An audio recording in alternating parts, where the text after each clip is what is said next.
Well, good evening and thanks for joining us here on News 20 on GTN. A great show for you tonight. We're going to talk about the Focus Marine Foundation serving wounded warriors. And joining me to my right, we have Tom Elgis from the Focus Marines Foundation, the Director of Transportation.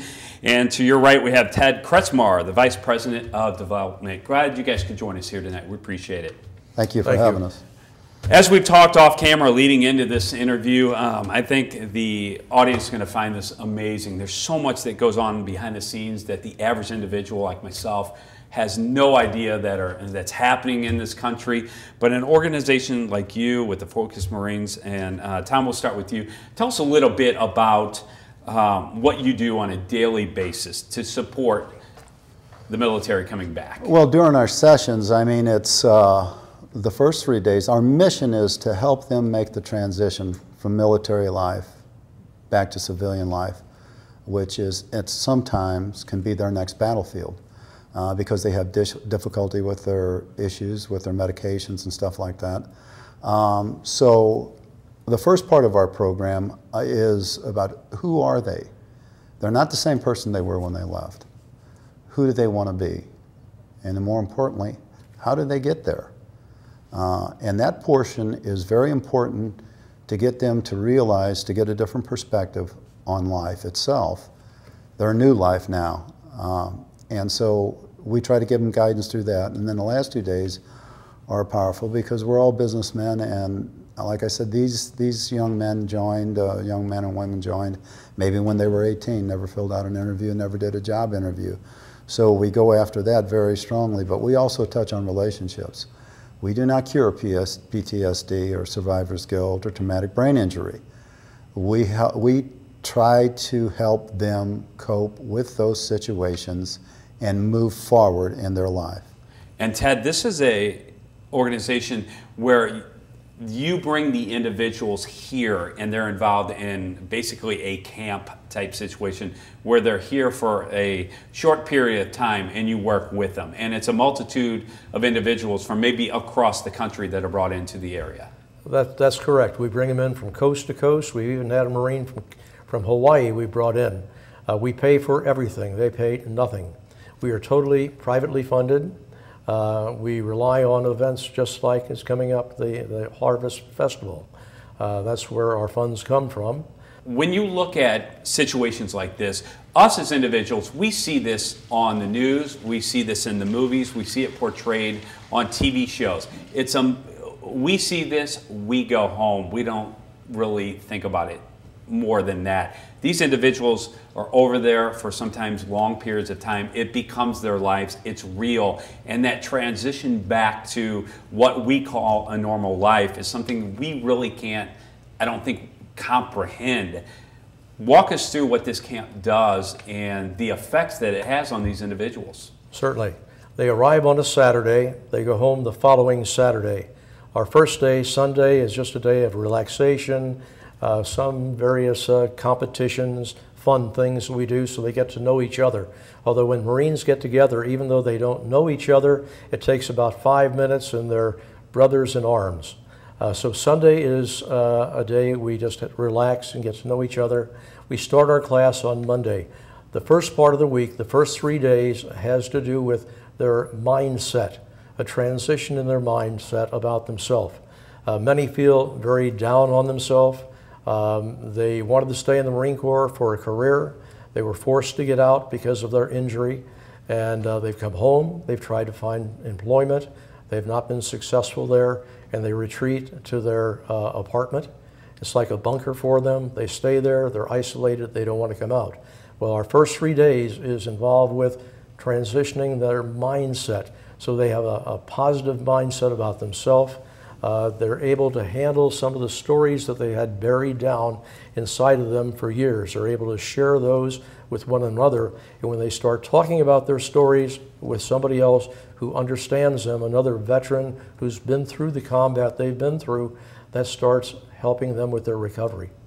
The latter part of the week we work on, I think as Tom mentioned, employment, helping them with their resume. We even have mock interviews on Friday afternoon. Each one of our candidates goes through 2 mock interviews. We have HR people from various companies in St. Louis, Ameren, Monsanto, and others, Express Scripts, come in and we have a mock interview. It's just like a real job interview, and many of them never experienced a job interview. We have a lady who comes in from Enterprise Leasing who gives them 2 classes, one on resumes, the other one on how to conduct yourself in a job interview. I've had Marines, I had a 6'5" Marine told me, I can't do this. And this man had been through some of the worst warfare you can imagine. He didn't want to go through a job interview. Well, I twisted his arm. My 5'6" twisted a 6'5" arm to get him to go to the class or to the interview. He came out of that job interview and he said, Ted, I can't thank you enough for making me go through that. It helped him so much. And I know when he went home, he felt prepared to go out and find a job. Now, when you look at this as an overall situation, we're going to look at a video in just a few moments here explaining basically from A to Z about the organization. But you touched on something before we went on the air. I asked you about, are these individuals skeptical when they start the program? And what's the feedback from them when they start to the day they stopped? And I saw a big smile on your face and a lot of pride in the answer you gave me. Well, it's day and night. It really is. They're in family situations when they come back, and the family expects them to be who they were before they left, and it's just not that way. And so that creates a lot of frustration and anxiety. The divorce rate is high. There's difficulty because the Marine can't explain, and why should he, to his family, because he doesn't want them to hear that. He doesn't, you know, and so they begin to isolate themselves. And when they come to us, they have done just that, isolated themselves. They haven't been out in the community.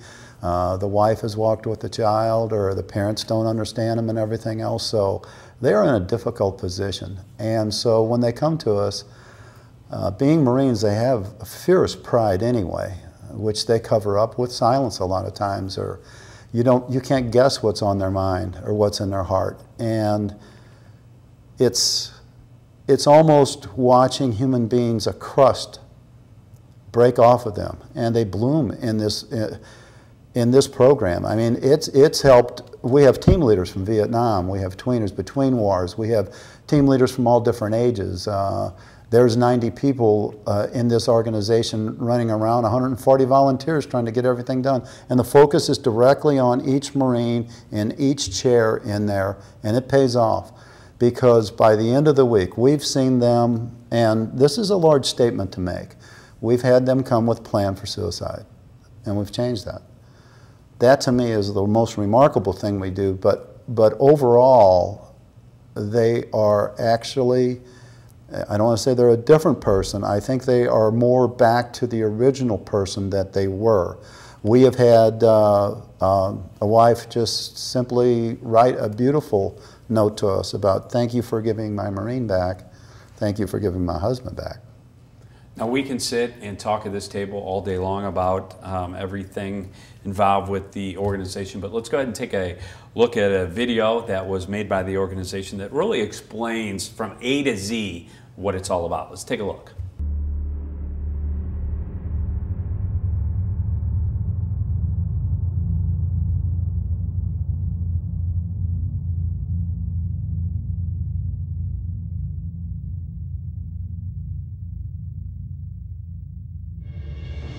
When our nation was attacked on 9/11/2001, many Americans responded. They willingly put their lives at risk. They underwent demanding mental and physical training required to become effective warriors. This new generation of warriors is to be admired for their unwavering courage, strong determination, noble values, and patriotism. Many of these warriors have been medically discharged for wounds suffered, no longer allowed to wear the uniform they love, saying goodbye to their brothers and sisters in uniform, and lacking a specific mission for the future has been devastating to literally hundreds of thousands of returning veterans. Visible war injuries such as loss of limbs, burns, and scars are huge, but are only part of the problem. The invisible psychological wounds are equally devastating. They may not manifest themselves for years and may last a lifetime. Traumatic brain injury, TBI, occurs when shock waves from explosions violently slam the brain against the skull. TBI often results in changes in a person's physical functioning, cognitive abilities, and behavior, and are often interrelated. These effects often cause acute sleep disorders, anxiety, and depression. Post-traumatic stress disorder, PTSD, can occur when a person has been exposed to a traumatic event and responds with intense fear, helplessness, or horror. Common symptoms of PTSD include recurring memories or nightmares of the event, sleeplessness, loss of interest, emotional numbness, anger, and irritability. Symptoms may not surface for months or even years after an event and can be sporadic and unpredictable. Survivor's guilt, SG, may be experienced when fellow warriors or civilians are wounded or killed. It may even occur while a warrior is stateside and his unit is deployed and experiences losses. This guilt may manifest itself in stress, anxiety, or depression. Symptoms may not surface for months or years. Some turn to alcohol or drugs in order to forget. Others may become withdrawn or irritable, or feel like their life has lost meaning. Like TBI and PTSD, suicide is too often the result. The statistics for these invisible injuries are staggering. It is estimated over 700,000 warriors returning from the War on Terror since 2001 suffer from PTSD and/or TBI. These invisible injuries, along with the physical injuries, have left our warriors struggling to find meaning in life. Focus, energy, self-respect, determination, and pride have been replaced with uncertainty and self-loathing. The lives of these heroes will never be the same. They experience difficulty adjusting to their injuries, reacclimating to civilian life, and finding a new reality for themselves and their loved ones. Most are too proud to ask for help, which results in years of isolation and misery. In 2009, several retired Marines became aware of these issues and took action by creating the Focus Marines Foundation. Its members, representing service spanning 8 decades, have pooled their time, talents, and financial resources to help wounded warriors returning from the wars in Iraq and Afghanistan. Since its inception, FMF has been building a network of military, business, academia, medical, not-for-profit, and government agency support systems. They have worked tirelessly to understand the issues and develop effective support tools to aid in the transition from military to civilian life. This has led to the development of a comprehensive program called Focus. Every 90 days, the 5-day Focus course is held at a secluded farm just west of St. Louis, Missouri. When the warriors arrive, they are surrounded by the quiet beauty that only nature can create. This gives them the opportunity to reflect, explore, and engage in a new way of thinking. The injured veterans are organized into groups of 3. Each group is led by a team leader who is a veteran who has been successful in the civilian world for years. All the team leaders have volunteered their time and talents, working closely with each warrior and providing guidance, support, and understanding for the entire Focus Week. The program starts by addressing the core issues of combat stress, interpersonal relationships, and self-awareness. Participants explore their personal beliefs about commitment, communication, loyalty, honesty, success, and other key issues. In addition, they are taught how to deal with their emotions, anger, and fear, and how to better maintain strong interpersonal relationships with the people who surround them in their everyday lives. The next step helps the participants visualize their goals and objectives and gives them the tools to begin to achieve their dreams, whether an individual wants to continue his or her education, pursue a career, start a business, or participate in philanthropic work. Their skills, aptitudes, and interests are professionally evaluated so they can create a plan and move forward. Each warrior builds a resume, is coached on interviewing, and is evaluated by a human resource professional following a series of practice interviews. This gives them insight, confidence, and constructive ideas that they can take with them in their job search. The final component of the Focus program is critical. After leaving Focus, a continuous mentoring process is developed by team leaders for each individual warrior. Specific to individual needs, an ever-expanding national framework of support is in place to help them with issues they may incur in various aspects of their civilian life, such as financial, medical, career components, and interpersonal relationships. Warriors know they have found a consistent, unwavering source of support, motivation, and structure. The overall effect of the Focus experience is best understood in the words of a Marine, Brandon Blackstone, who attended the Focus class in March of 2011. His testimonial is unscripted, concise, and remarkably powerful. I joined the Marine Corps January 1, 2004. I was with 1-7, 1st Battalion, 7th Marines out of 29 Palms, and got attached to 2nd Force Recon up in Husaybah, Iraq on the Syrian border. Yeah, the one behind me got totally destroyed. I suffered a head injury and a head laceration that ended up causing traumatic brain injury. And that traumatic brain injury now, I suffer seizures and major migraines. In 2007, I had been through a couple of surgeries, and I was hoping that I'd be good to go back and do another tour in Iraq. And they set me down and told me that you were no longer, or that I was no longer needed as an 0311 in the Marine Corps. And when I signed up, you know, I basically felt like I had written the Marine Corps a blank check for the price of my life. And I felt cast away. I was angry at myself. I felt like some of this was my fault.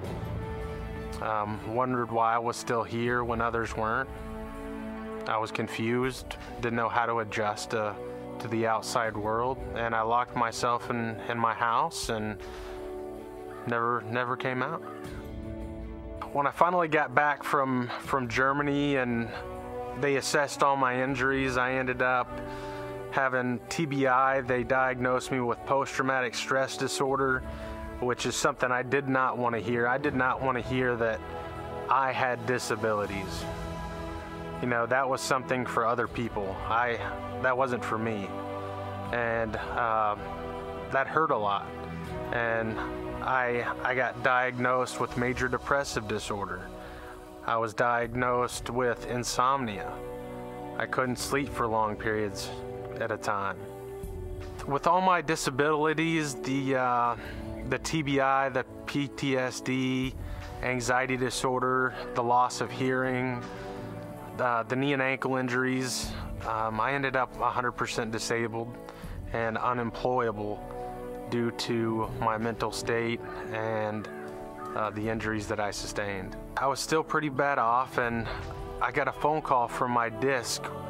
And a disc, you know, they call them discs, and they work with the Wounded Warrior Regiment, and mine happens to be Gunny Grandinetti, and she's been wonderful to me, and she's the closest thing to someone that knows about PTSD and kind of what that's like. So I put my trust in her more than anyone else. And she asked me to come out to this program called Focus. And I really had no idea what it was, what to expect. And I tried asking her about it, and she said, just trust me on this one. Just relax and trust me. The week at Focus, it pretty much changed my mindset. I got out of that mindset of I had no self-esteem. I had no motivation. When I left Focus, I was motivated. I was dedicated to myself. I had self-esteem. I was just a different guy. When people ask me what's changed or why I've become this exuberant person and shadow of my former self, so to speak, all I can tell them is that Focus had a huge impact on my life. And if you know anyone out there that's hurting, that's locked themselves in their room, won't come out of their house, that just sits in the dark, has lost confidence, lost hope, I tell them get in touch with someone.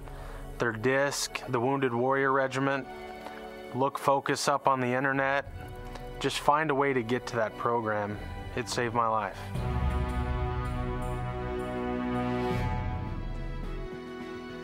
just a few photos of the many warriors who have attended Focus and continue to receive our support. Like Brandon Blackstone, these young men and women stepped up and volunteered when our nation was attacked. They did not turn their back on our nation, and we cannot turn our backs on them. Please help support our effort with your time, talent, and financial resources so we can continue to provide the assistance they need. Together, we can make an enormous difference in their ability to establish meaningful and productive lives.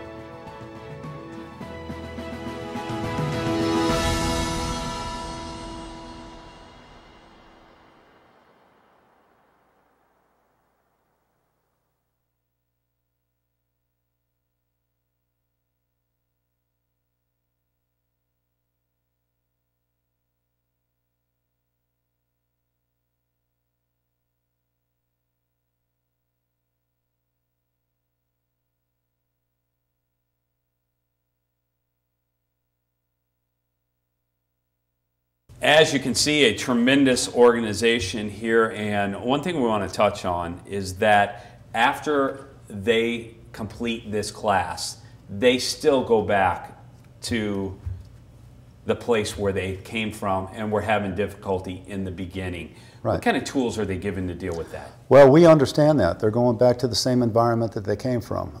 We've given them a different perspective, and then they need to step up. But we will give them support. We have a mentoring program. We have a forum that they can go on, that they can talk to other Marines that they've met at the camp, at the session. We have the team leaders will follow up with them. We have CIT teams. St. Louis County Police has given us training on crisis intervention. They can reach out to local law enforcement. We're hooked up with the Mission Continues and other organizations, Semper Fi and things like that. Very importantly, we have combat casualty nurses that are assigned all over the United States, and we have what District Injured Service Coordinators, which are the Marine Corps has supplied these Marines on reserve active duty all over the United States to reach our Marines who are having difficulty. So it is a national organization with national support because they're going to go back home. It's going to be the same way. They need to change it up. We're there to back them up for it. And basically, they have 3 goals as they leave and walk back into their home environment. Correct. We give them the goals, and our team leaders follow up with them through email, telephone, to hold them accountable for achieving the goals. The first goal is to reestablish relationships. So we have to pick out some of the broken relationships and have a plan, a SMART plan as we call it, to achieve that goal. The second goal has to do with their personal improvement, and that has to do with either education, ongoing education, or getting a job. And the third goal, which I think is most important, is we encourage them to go back home and get involved with another nonprofit. Get out in the community, get out of their cave, as I call it, and be with people and share themselves with people and get to know people and help people. Because we found out, many of them, their own recovery, if they're thinking only of their own recovery, it's a slower recovery. When they start looking at other people and seeing how I can help somebody else, their own recovery becomes quicker. One stat that we put up as a graphic at the beginning of the show here was fascinating to me, and you mentioned before we went on the air about how many veterans that we lose every day in this country. It's tragic. It's absolutely tragic. Current stats are that some 22 to 23 veterans a day take their own life. We lose more to suicide than we've lost in combat over the years. And that's an issue that needs to be addressed. And the way that we address it also, besides the support that we give, is that we don't have the time, but we introduce them to equine therapy. We introduce them to dog therapy, and this is an important thing for them to reach out to. Then we give them locations all over the United States where they can get this assistance. So, and that's why community support, not just us. We can't do all the heavy lifting. I mean, the civilians have to throw in, and they've done a remarkable job of changing their attitude about the warrior and opening their arms and helping these people out. Communities all over the place, Marine Corps leagues, VFW halls, whatever, they all jump in to help these veterans. And so I think if the veteran wants to take the opportunity to use these resources out there, then it will help them make this transition. Do you find that that first step is always the most difficult for someone standing up and saying, yes, I do need help, and once they get past that step, it's downhill from there, right. Meaning that it's much easier for them once they say, I need help? They're built to serve. So many of them tell us that they didn't want to come to our class. Their disc or their nurse forced them to come to our class. They come with their heels dragging in. And by the end of that week, and we have them a survey which they give us, we've never had a negative survey at the end of that week. They're always so happy that they went through the focus class. Very important. And we touched on it a little bit ago, but I want to hear, I kind of said it in my own words, but I want you to reinforce this for everybody out there, that we go to the movies, we sit and watch things on TV. For us, it's a world that we see, it fascinates us, but then we go back to our regular life, our regular jobs. This is a world that many of us will never understand. Right, and the thing is that all of our military fights for our freedoms. And when they come back, they're a pebble in the pond. So if they make a wave in that pond, it affects wives, it affects children, it affects communities, they are returning. And a lot of people say to them that they're heroes. Actually, our Marines don't feel that they're heroes. They feel that they did their job. We're mission inclined. If you want the respect of a Marine, you will do your mission to the best of your ability, whether it's assigned to you or whether you choose to do it. And when they come back, they have no mission. And that's what this program is, and that's why the people in the United States, I think, have stepped up to help organizations like us, like Pastor Griffin. As we wrap this segment up, about 1 minute left here, what would you want to leave everybody, last thoughts about what the Focus Marine Foundation does for the community? Well, we'd like people to identify for us any veteran that's out there in the community that's suffering from some of the issues that we've talked about during the program. Identify them to us so we can bring them into our program and help them. And one more time, the website where they can find out more information. www.focusmarinefoundation.org. Gentlemen, we appreciate what you do for this community and the United States, and wish you nothing but the best of luck. Thank you for having us so much. We appreciate it. Appreciate it. Thank you so much. We appreciate it. Once again, visit the website that we've been putting up on the screen throughout the show to find out more information. Thanks for joining us here on News 20 on GTN. Have a great evening. We'll see you tomorrow night.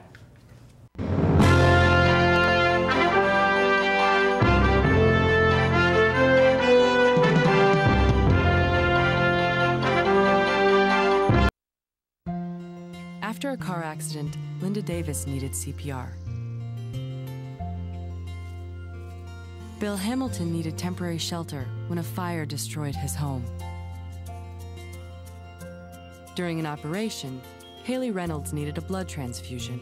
Excuse me, may I go into that room, please?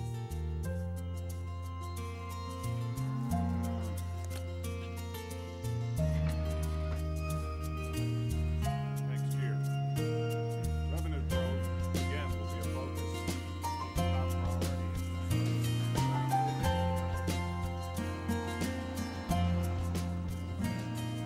Thank you for giving me blood. Thank you for giving me shelter. Thank you for saving my life.